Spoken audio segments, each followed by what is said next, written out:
Do you really believe you could just uproot your parents and move them into our home without even consulting me first? I asked, my voice trembling with a mix of anger and disbelief. Ryan, my husband of 6 years, glanced up from his laptop with a smirk that had become all too familiar and despised. "Oh, Amelia, don't be so dramatic," he replied. "It's just for a while, and besides, it's not like you have a say in this." His words struck me like a slap in the face. This house, a charming 2-story nestled in a quiet suburb, wasn't just any house. It was the home my grandparents had left me. It was the place where I had envisioned raising our son, Lucas, away from the toxicity of Ryan's family. "You do remember that this house is in my name, right?" I retorted, my hands clenched into fists at my sides. Ryan's expression faltered, his smugness giving way to uncertainty. Just as our 2-year-old Lucas toddled into the room, I forced a smile for his sake. He was blissfully unaware of the tension. "I'm not okay with this, Ryan. Your parents have never respected me or our space. Why now?" I struggled to keep my voice steady.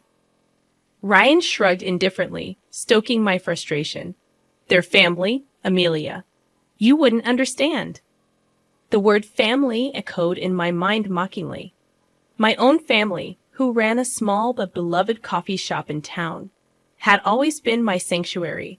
The doorbell rang, interrupting our standoff. Through the peephole, I saw them. Ryan's parents, suitcases in tow, ready to invade our lives. "Fine, Ryan, let them in. But this isn't over," I hissed, handing Lucas to him before opening the door. "Amelia, darling," cried Ryan's mother, sweeping past me without a second glance. His father followed, a stern man who had barely acknowledged me since our wedding day. As they settled in, making themselves comfortable in my living room, I felt a sense of intrusion that was all too familiar. This was just the beginning, I realized. But as I watched them, something within me shifted. I was done being the compliant daughter-in-law bending to their whims. Retreating to the kitchen, my mind raced. This was my home, my sanctuary, and I was ready to fight for it. The following days turned into a blur of unwelcome changes. Ryan's mother, Elaine, had a way of making her presence known in the most suffocating manner.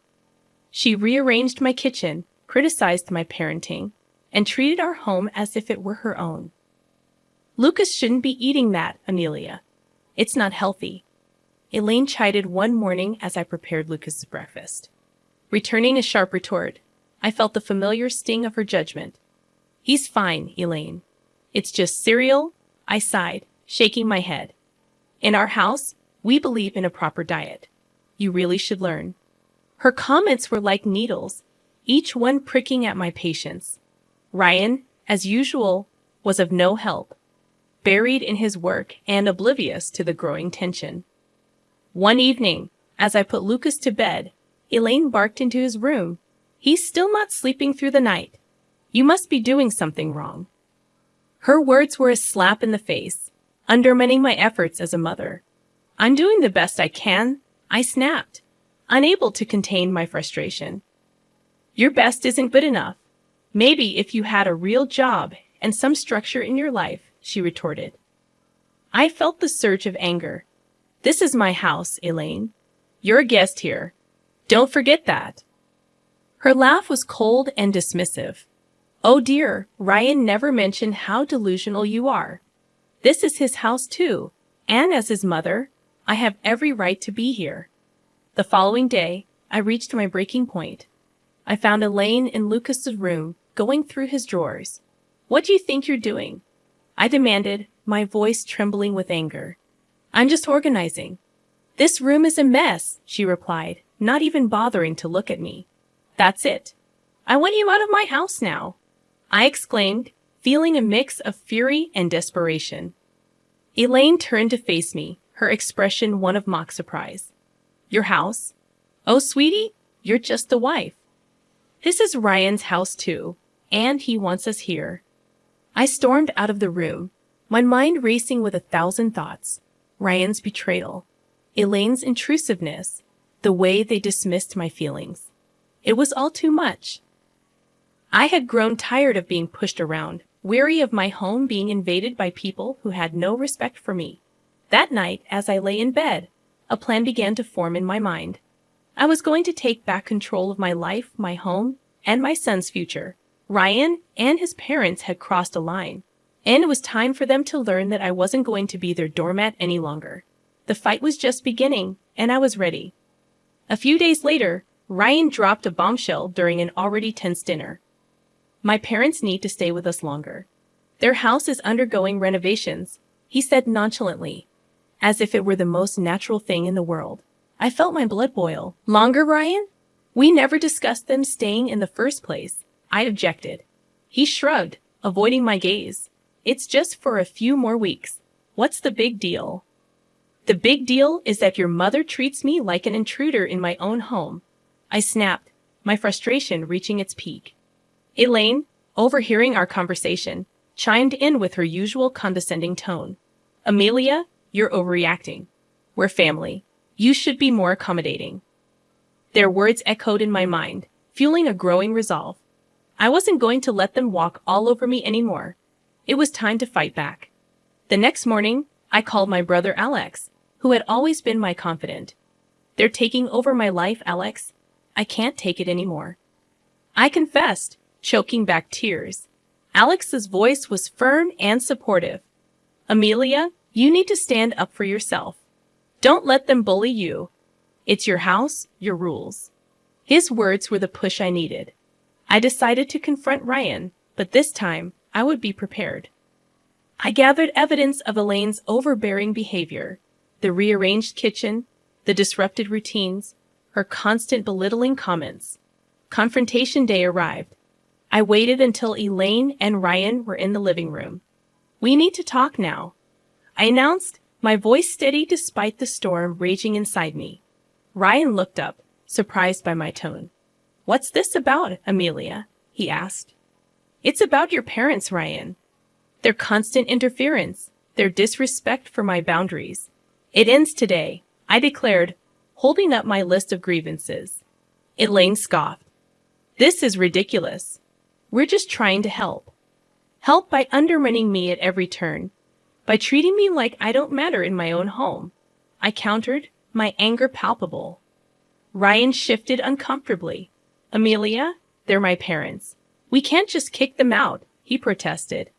No, Ryan. They're guests in my home, and they've overstayed their welcome. Either they leave, or I do with Lucas. I ultimatumed, my resolve unwavering.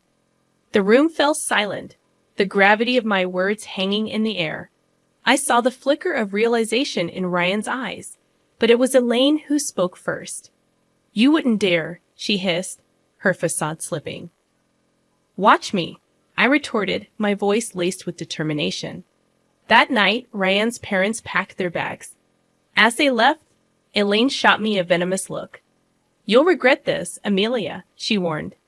But as the door closed behind them, I felt a weight lift off my shoulders. It was the first step in reclaiming my life, and I was ready for whatever came next. The days following Elaine and her husband's departure were eerily quiet. Ryan's demeanor had shifted to one of cold detachment, his interactions with me minimal and strained. I found solace in the peace of my reclaimed home and the joyous laughter of Lucas. One evening, as Lucas played with his toys, Ryan announced, I've got to go on a business trip. I'll be gone for a few weeks. His tone was indifferent, as if our strained relationship had taken a backseat to his career. Fine, I replied curtly, barely concealing my relief at the prospect of his absence. After Ryan left, the house felt different, liberating even.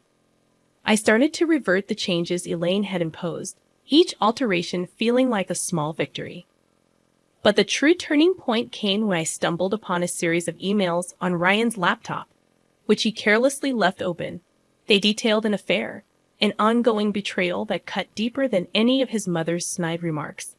Anger, hurt, and a sense of betrayal churned within me. I decided it was time for Ryan to face the consequences of his actions.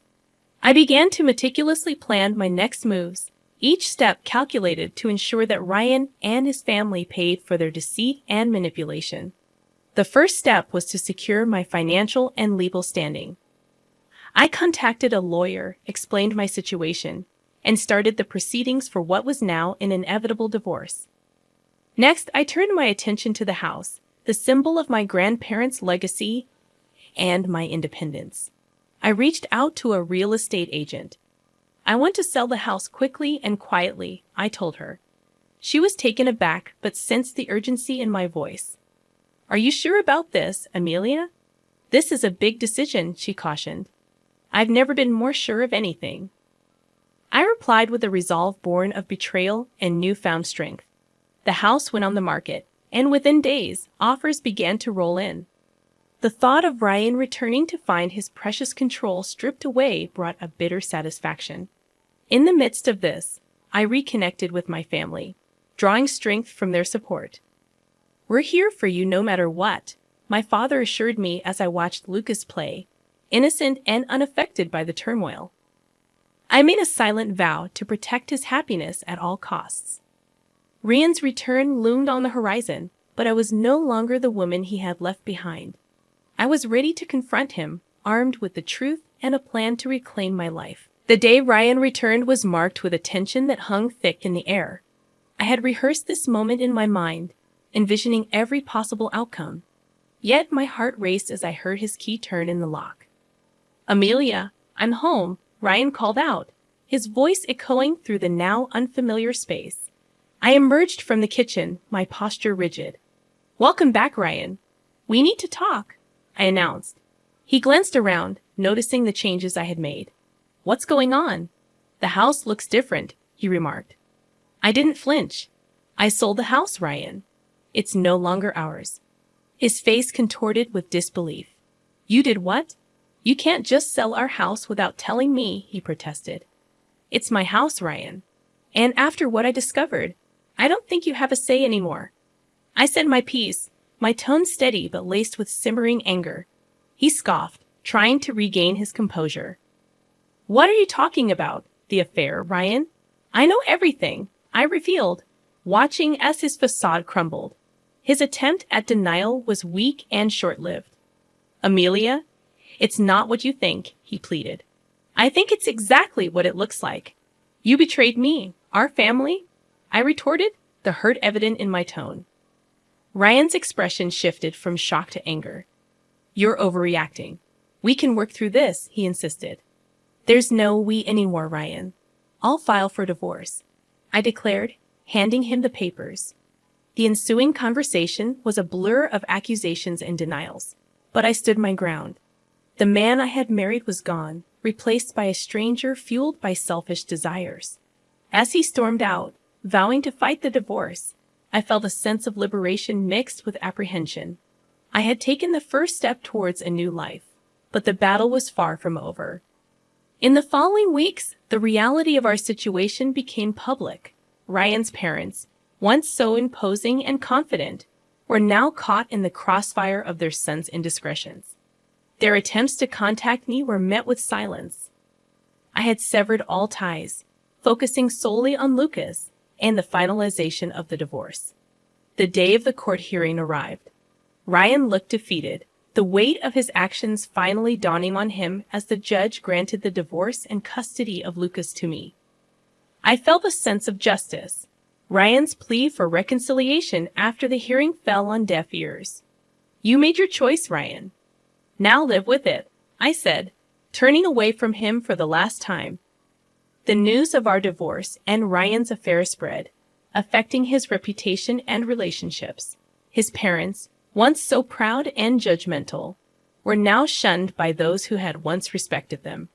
As I walked out of the courthouse, holding Lucas's hand, I realized that this was not just an end but a new beginning. It was a fresh start for me and my son, free from deceit and manipulation. The future was uncertain, but it was ours to shape. Life after the divorce felt like emerging from a long, dark tunnel into the light. I had regained control, not just of the house, which was now sold, but of my life. Lucas, blissfully unaware of the adult complexities, thrived in the love and stability I provided. My days were busy but fulfilling, with my focus now on rebuilding our lives and managing the coffee shop, which had become my sanctuary. However, the shadow of Ryan and his parents lingered. One day, as I was closing the shop, Ryan appeared, looking disheveled and desperate, a stark contrast to the composed man I had once known. "Amelia, please, I need to talk to you," he pleaded, his eyes searching mine for a hint of the compassion that once existed. I hesitated, the sight of him stirring a mix of emotions. "What do you want, Ryan?" I asked, my voice tinged with embarrassment. "I can't afford the alimony and child support. I lost my job because of the scandal, and my parents, it broke too," he confessed. His words were like a cold splash of reality. "That's not my problem, Ryan. You made your choices, and now you have to face the consequences," I said firmly, closing the chapter of our shared past for good. As I walked away, leaving Ryan standing alone, I felt a sense of closure.